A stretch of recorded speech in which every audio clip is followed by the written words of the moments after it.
Okay, let me try and kill this then. Do it one more time. They all keep on saying it sucks. Can I do this? Did it kill that?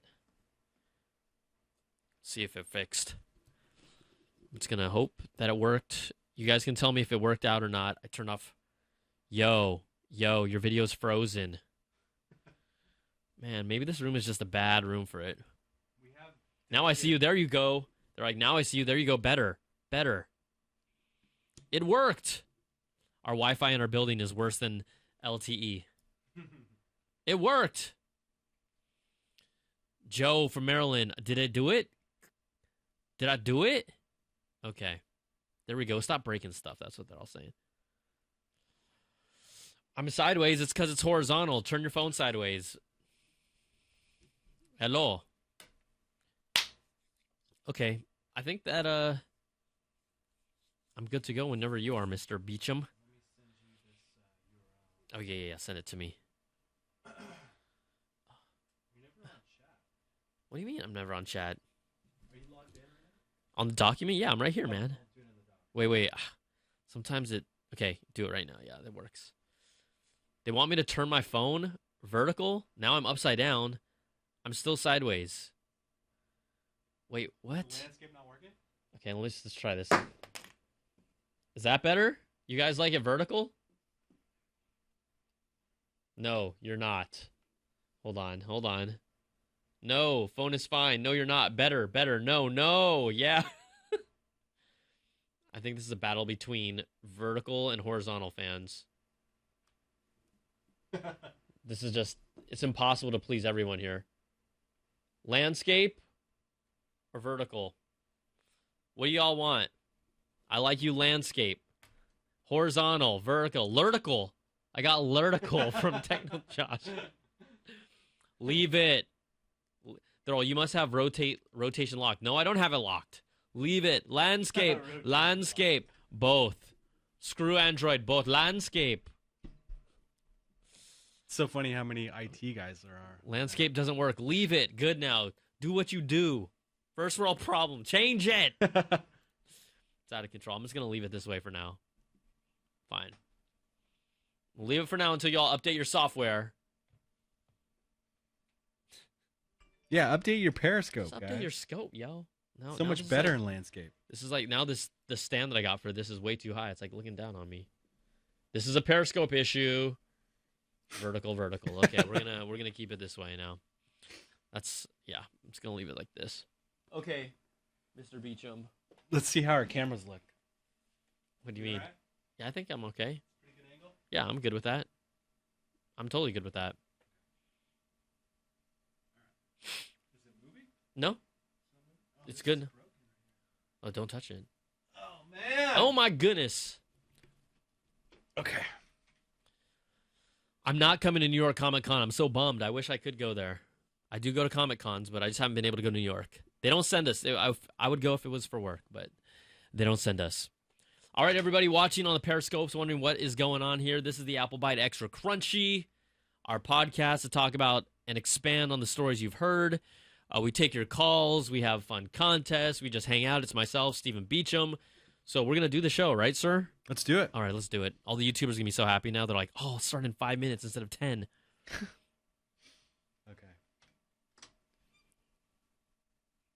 We don't want that one. You don't want that one? Okay. Oh, my seat. My seat.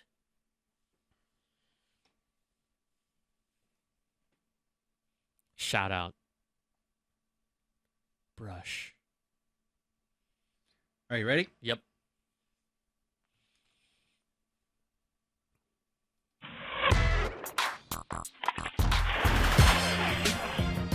From the top of the CBS Interactive building in San Francisco, it's the Apple Byte Extra Crunchy with your host, Brian Tong. Boom! Boom! There goes the sound. We're here live and in living color. Welcome to Apple Byte Extra Crunchy, everybody.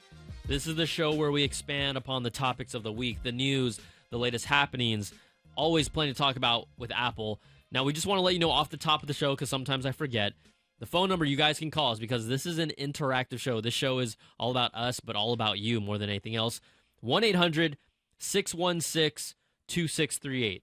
We can check your voicemails. We don't take live calls yet, but that's how you can communicate with us. Tell us how you're feeling about iOS 9, how you're feeling about the upcoming iPhone 6s, the iPad Pro, the Apple TV, anything that has kind of come up. I think a lot of people will be wondering what's going on with iOS 9. For sure. Just their issues, their personal issues. What bugs have you guys run into? We want to know the bugs, please. Like things that even may not be bugs, but bug you. Yes. For example, Steven, you talked about this earlier today while we were setting this up. Yeah, so the new update, if you make a video on your phone, just, everyone makes videos constantly. The new play buttons are very tiny and they're up in the top, there's like a little bar along the top, but they're just really small and they're hard. Let me see if I can find while he's trying to find it, for people that are listening, this is a video of my son's. Normally you'd be able to press pause and play just by directly tapping the center of the video. Yes. Like but now, anywhere on the screen, if basically. If my phone will focus this, but if I go, it's over in the top. You can't see it, but in the top right-hand corner, it's like a tiny play pause button that they put there. It's tiny, so you have to have tiny fingers. It's almost like you would need like an Apple Pencil. Oh my gosh! It just hit me. How much is that? 100 bucks? 99 bucks. Not 99 cents. $99, my man. Oh, but it's really small and it's out of the way of your fingers. That was the first problem I ran into. I was like, wait, if I'm gonna have to try to find this button each time, it's gonna be a pain in the butt. That is a pain in the button. Yes. So we have iOS 9. We know that some people over the air had issues updating over the air. Most people said, Bitong, plug it into your Mac. I did when I got home. Oh, okay, yeah. Not when I'm at work. Yeah, yeah. Because I don't want to back up my phone and put all my stuff on my work machine. Yeah. So we had that. That's kind of par for the course. But people are also talking about how with iOS 9, they're complaining about some apps are crashing on their iPhone and their iPad. And a lot of times when this thing rolls out, it can be a combination of hardware, apps, and the new iOS update. And typically they'll release another kind of update/patch. But it's the way it's almost always been. And I almost expect that now these days, right? It's never going to be flawless out of the gates. Yeah, I haven't had any apps crash, but yeah, it is, there's always little issues. People like to wait a couple weeks or until after Apple patches some of the problems before they do their update. But I did have a friend on Facebook say, my phone's broken now. I did the update. It's locked up. Doesn't work anymore. Well, I will say some devices like my original iPad Air, I do not have the iPad Air 2 because there was no reason to get it. It runs slower.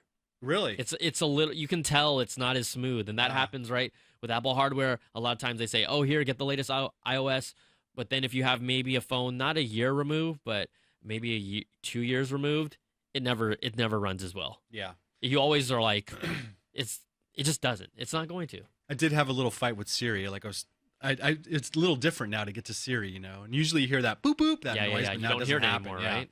So I was kind of like, it took me a little second to you don't adjust. see the Siri prompt anymore. It's difficult. Which was helpful, right? These are all first world problems. I know.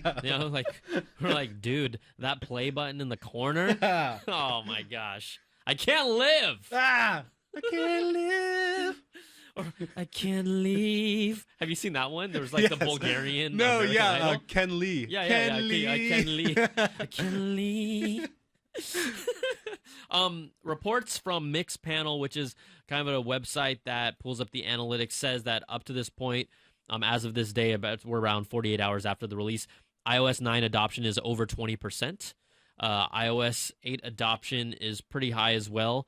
It's obviously dropped. The blue line, if you're watching this, has dropped, but iOS 9 adoption kind of creeps up, but it's pretty much on progress and on track with what we've seen with iOS 8 when it first came out. Also, for people that didn't know by now, Apple has delayed Watch OS 2. This is because they found a critical bug within it, and they weren't willing to release it to the public, which I think is a very good thing. That is a good thing. Thanks, Apple. My whole statement on the show is, let's be honest, how many of you people are really using your watch that much? No one, I don't think there's a single person out there. Maybe you can call in 1-800, what is it, our number? I don't even remember our number. 616-2638. That was beautiful. Yeah, that was beautiful. You can also email us at theapplebite@cnet.com. I want to know if it bothered you that OS 2 didn't come out. Watch OS 2 didn't come out. It's fine. We're going to wait. You're going to get your animated wallpapers. I still am going to be the judge to see if loading native apps on your watch, how much it's going to make a difference, especially how much data will it still take from your phone to bring in, refresh the content. We'll see. I'm so used to not using apps on my phone, on my watch anymore, that it doesn't really matter to me. How many seconds does it take for an app to open on the watch? Some of them will take 10 to 13 seconds. No joke. That is an eternity. The watch. Seriously. Feels like an eternity. Listen to yourself. The watch face will actually time out before the app even finishes loading. It's that bad. And then what happens when it times out? Then you have to reflick your wrist or touch the screen to bring it back up. Then you have to unlock the screen, and then the app's there, and you're like, why did I even use this for this? That's funny. This has no benefit to me whatsoever. Anyways, we'll find out. Apple hasn't officially told us when they're going to just release watchOS 2. So we'll be waiting. It's got to be pretty soon. I'm guessing within the week. And then just another quick software point, iTunes 12.3 arrives. They fixed some bugs in the background that we pretty much won't see that much, but the big issue here is they've added two-factor authentication to kind of verify who you are, not only through just like a password prompt, but through your phone as well. That allows you to be safer whether you're making purchases on the iTunes store, which is a good thing. That is good. For that, just do it. It's not a big deal. We kind of want to show you also, because we're waiting for the iPhone 6S, and there are pictures of the iPhone 6S packaging. We've kind of seen some leaked out, but they on the blogs and on the internets, they have a kind of a arrangement of all four packages. You know what sticks out to me is that there's only one black iPhone now. Yeah. Like, that is weird. All white. And space. We ain't getting racial here. But it's like, black iPhones matter. Like, the reason why I'm not getting any color, first of all, I don't want rose gold. No. But how cool would it have been to make a black iPhone with gold? Well, they make like a navy dark blue one or something, That'd be cool. Black gold iPhone. That would be awesome. Would be sick. Yeah. Be like Run DMC. Instead, they put white on it again. This is garbage, man. That is garbage. Yeah. Black iPhones matter, I'm telling you. This rose gold here looks kind of funny. I don't like that. It looks like a fish. That is pink. Like a salmon. That is salmon. It looks like salmon. Like salmon. It's pink, man. It is. It is stupid pink. All right, other products that we can't wait to see. Developers are now receiving their Apple TV units for testing purposes at WWDC. They had a lottery for devs that wanted to obviously build their apps on the platform. Some of those devs are now receiving their kits. It only costs them $1 for shipping. They're obviously bragging about it and rubbing it in our faces by saying, look at my new Apple TV, blah, blah, blah. So there you go. It's out in the wild. But some of these developers are going to have an issue. I don't know if you how much you got to see in this story, Steven, but did you hear about what they're doing with the remotes and the controller thing? Yeah, and I saw like an article that said this remote is going to take down the PS3 and the Xbox. And I was like, what? It's definitely crazy. Not. So what Apple did is at the keynote, at their September announcement, they talked about how it will support third-party controllers, which is awesome because there's a bunch of these M5 controllers that are pretty much an Xbox controller, third-party, work with games. So you're going to really be able to create and play a lot more complex games. But then Apple just recently reversed their decision and said the minimum requirement is that it has to be able to function on the Apple remote, this new Siri remote, and it can also work on these third-party controllers. That's limiting. Dude, that is horrible. Like, you can't limit it. You can't build the same games on an Xbox PS4 style controller versus what you can on that Siri remote. Like, yeah, no way. And it would feel different. It's just different. Yeah. So that's that. Yeah, you also need the rumble, You need the vibration of the vibration feedback. Yeah, you need all that stuff. You need all that good stuff. So Apple has reversed that as well. And then just a quick footnote, the iPad Mini 4, people are starting to kind of break them apart. It really got a 2-second mention in the keynote. We're going to be talking about it longer than Apple even did at the keynote. But the teardowns confirm it has now a smaller battery. It has an A8 processor, and 2 gigs of RAM. It's basically an iPad Air 2 shrunken down to size. Okay. So there you go. That's why it was not front and center at the Apple event, right? It was like it was like a mention. Oh yeah, we got this. It really was. iPad. They didn't even talk about. They showed their breakdown of all the iPads, and it was just in the corner there. And they're like, "Oh yeah, we got a new iPad Mini." Yeah. Just to let you know. Minor upgrade. Minor. Okay. Because last week there was like a zoo here, and we had some guests as well. We forgot to do our Force Touch contest. Yes. Now, we do want to mention that although Apple calls it 3D Touch, they still refer to it as Force Touch. Oh, yeah. Do you want to play that clip? Yeah. Okay, I was like putting on background music for the Force Touch contest, but yeah, We have evidence. We have visual and audio evidence to back up this fact. This is great. Send it on its way to the trash. So, of course, Force Touch or 3D Touch is integrated throughout the system. There's a good catch there. He got like cotton mouth. Yeah. Like right. I was like, Force Touch. Force Touch. I mean, what? It was like Tim Cook was remotely doing like the death grip. Yeah. He was doing the Vader grip. So, of course, Force Touch or 3D Touch is integrated throughout the system. He almost choked on himself. Homeboy almost. He freaked out. Craig Federighi almost choked on himself. Anyways, we still wanted to show you the love because you guys, added value to this show. Our Force Touch contest, we're going to show you the 5 entries we got, talk about them really quickly for people that are listening. We won't dwell on them too long. And then we have our deciding moment of which one we like, right? Yeah, so I actually put the one that we kind of already mutually decided on to be last. Okay, good. So here's number 1, which features Mr. Tim Cook. Can you see the names that are on the files that I put there at all or not? If not, it's okay. Yeah, I can. James Ellis. This is from James Ellis. All right, it's a picture of Tim Cook's face, ominous face with the Star Wars The Force Touch Awakens logo on top of it. In theaters 9th of September. Very scary. Number 2 was from Jason. I have to look at the display name. Jason Sandit.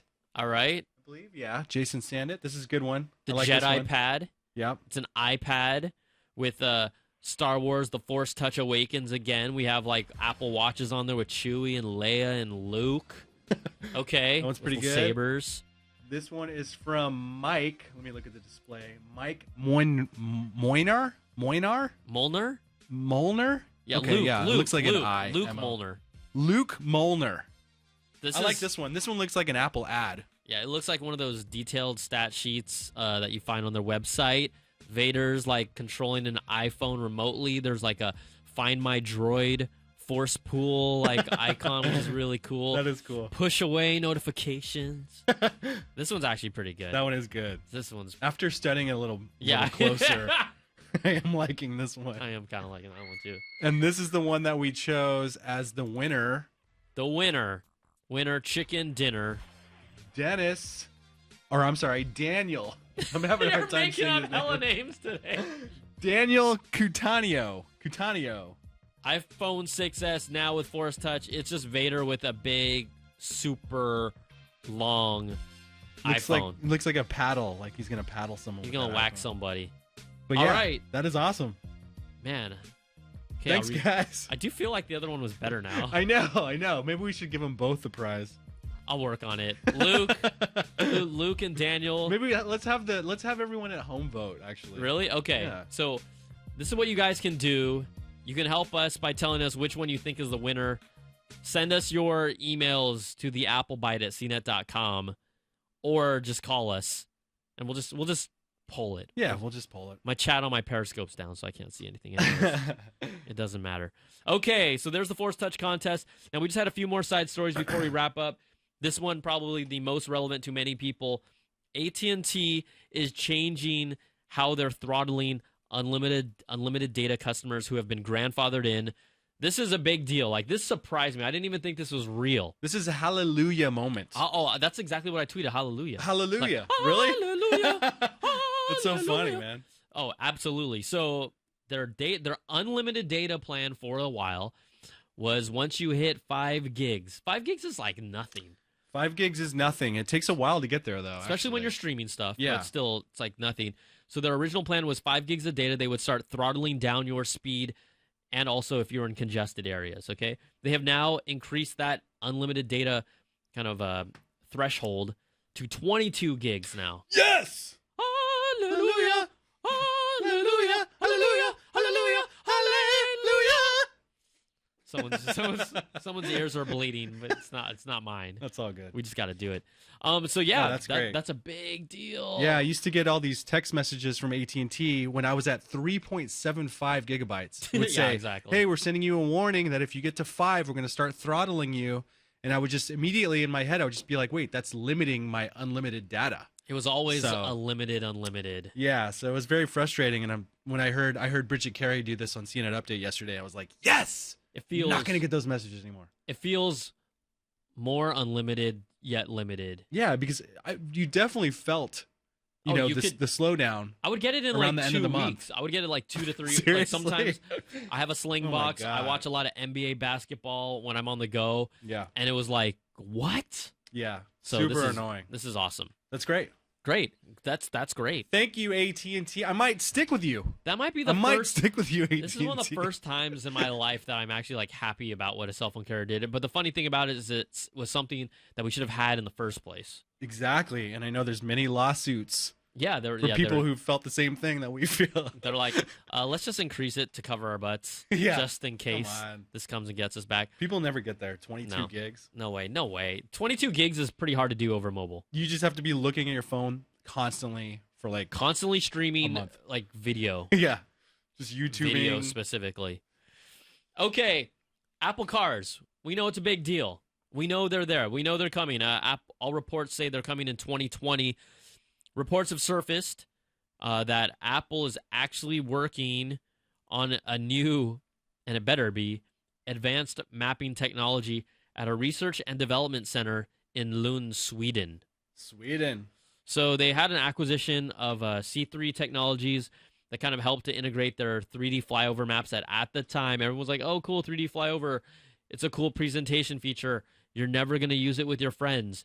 And then we all know about the Maps debacle, and we know how Scott Forstall was pushed out, and we know how Apple Maps is still behind Google Maps, and will quite honestly always be behind Google Maps. But they're working on something. They just got transportation like buses and subways. I know. Like last week. I know. They sent us a memo, right? Did you get that? There was actually like an alert that said Maps now includes public transportation. I'm like, oh, awesome, man. Thanks, because I stopped. Yeah. I'm never going to switch from Google Maps. Sorry. No. So we have that, but then the also other kind of fun nugget here is from a report from The Guardian that reports that Apple has recently met with California DMV officials to discuss a self-driving car. Basically, their executives met at the California's Department of Motor Vehicles. They met with, let's see here, the department's self-driving car experts, Bernard Soriano, DMV Deputy Director, and Stephanie Daugherty, Chief of Strategic Planning. They're all co-sponsors of California's Autonomous Vehicle Regulation Project. A lot of these rules and laws that are going to be put in place, people believe will end up becoming the nationwide standard for autonomous vehicles. This is still very early, but think about this. Apple's talking to the DMV. How long has Google been actually developing and working on these things? They have like a fleet. They're on the road every day. If you drive around the Mountain View area, Palo Alto, Mountain View. They're around my neighborhood now. Everywhere. You see them. You see them. Yeah. We know Apple has been throwing out their own kind of Apple vans, but we know who's ahead in this game. Definitely Google. Because, I mean, they already had Jerry Brown sign the legislation to allow self-driving cars in California, and that was a big historical moment. And we're totally lucky that we live in California. Hell yeah. Where we're going to have cars driving us around. We don't have to do anything. We're just going to sit and drink. Just hang out. Sit, drink, be merry, be happy. Yeah, just chill. Just chillax. Also, recent reports say Google is ramping up their self-driving vehicle production. They're not going to put them on sale publicly yet. It's going to be privatized right now, so it's not like you can go out and buy one in the next few years. But this whole self-driving car thing, the fact that, like you said, we get to see this phenomena as it grows and builds and as it happens, and we'll pretty much be one of the first exposed to it in a normal living context. That's exciting. It's very exciting. I mean, I can't wait. It's super cool. So there you go. That's what's going on with Apple and their cars. They're playing catch-up.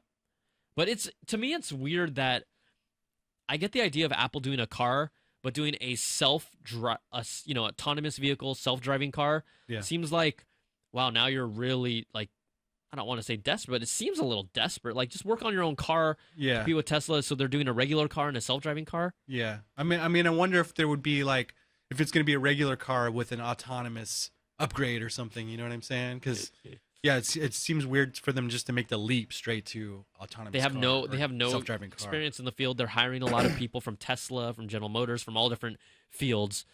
But maybe you know what it is? They probably need their self-driving cars for their campus because it'd be so damn huge. The campus is huge. People will get lost. They don't know where to go. Yeah. It keeps wanderers away from like the top secret areas. That's what it could be for. It's going to be a weird day when a car drives up to us and tells us, "You can't be here. Get off the Apple campus. Get off my lawn. Get off." Also, one quick footnote at the end for Apple fans. Quite honestly, I'm going to check it out because it's in my parents' backyard in Cupertino. Apple is reopening their headquarters, their company store, the only store it's on campus, and it sells Apple merchandise. So like shirts, cups, pens, watches. They actually had an Apple Watch before the Apple Watch was the Apple Watch. Really? Yeah, so this is on campus. It's called the company store. I'm going to go check it out. It's at 10 a.m. tomorrow on Saturday. Oh, nice. The main thing that's going to be different about this is reportedly going to be the first store that is completely designed by Johnny Ive. Oh, wow. So it's going to have, it's allegedly supposed to have his design influence. He's the head of all design Apple corporate, period. So it's supposed to have his fingerprint on it. It might be a preview of what we might see in future Apple stores. I don't know. I'm going to find out. I'll probably scope it to see what's going on. Let us know if when you walk through the door, his voice like welcomes you. Welcome to the Apple Store. Hello, Stephen. Welcome to the Apple Store. Welcome to the Apple Store. We've identified you by the iPhone you have in your pocket. Welcome, Steve. Please enjoy the merchandise. They also will be selling actual Apple products there. In the past, they had some computers, but they're going to be doing everything from iPads to watches. So there's going to be not only branded merchandise, but actual products there. Tomorrow, 10 a.m. I hope there's not a line. Oh, there's going to be a line. You serious? You can count on a line, man. Like, how Are you long? kidding me? Like, what? Okay, what time do you think I should go there, though? Man, it opens at 10 a.m. I'd get there like probably 9, 9:30. I was even thinking like 8:30. Yeah.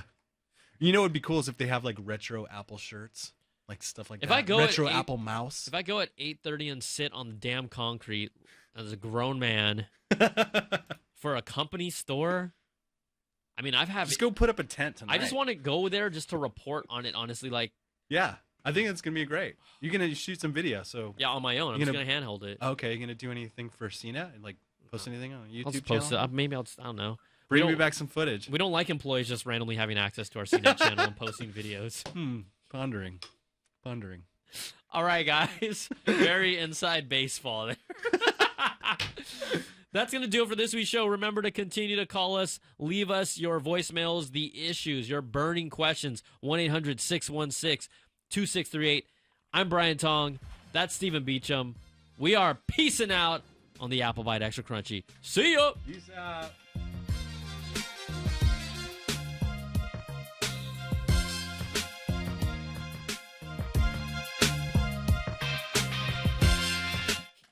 I knew you'd get a kick out of that. That's good. It's like, whoa. It's like, whoa. It was like, totally whoa, man. Whoa, man. Whoa. It was funny. CNN in Espanol was asking me about that. Dude, thank goodness. I was like... honestly, I'm thankful for them. Yeah, they're great. I love them. I'm super thankful for that. What just happened?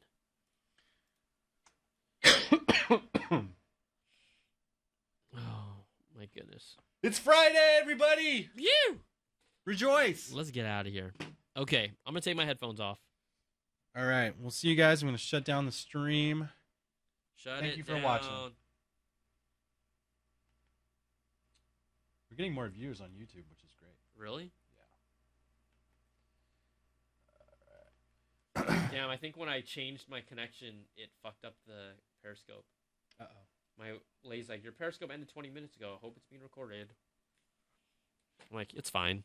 Periscope means nothing. It's just there. All right, guys. Yeah. See ya.